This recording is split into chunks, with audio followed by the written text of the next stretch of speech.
আসসালামু আলাইকুম। আমি আর ভিডিওতে উপস্থিত আছেন ভাই সোহেল ভাই। আমরা সৌদি আরব প্রবাসী। তো সৌদি আরব থেকে আপনাদের জানাই ঈদুল আজহার শুভেচ্ছা। ঈদুল আজহার শুভেচ্ছা, অগ্রিম ঈদুল আজহার শুভেচ্ছা। সবাই দাওয়াত রইল। তো একজন প্রবাসীর ঈদ কীভাবে বিদেশে কাটে, ঠিক আছে, সেইটা আপনারা ফিল করবেন না।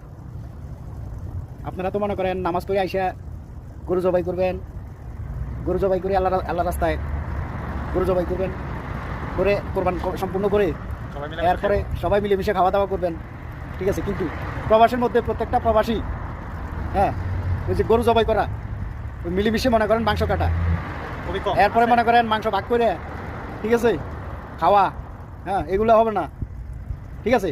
ঈদের দিন নামাজ পড়া সাথে সাথে ডিউটি, কোথায় কোথায় ডিউটি, এই ডিউটিতে যাইতে হইব। ডিউটিতে যাইয়া মনে করেন আপনার কাজ করবে। ঈদ বলতে প্রবাসীর কোনো কিছুই নাই, প্রবাসীর জীবনে কোনো ঈদ নাই।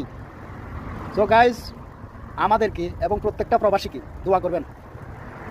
বাই বাই, আল্লাহ ঠিক আছে, হাফেজ। ওকে, আসসালামু আলাইকুম রহমতুল্লাহ বারাকাতুহু।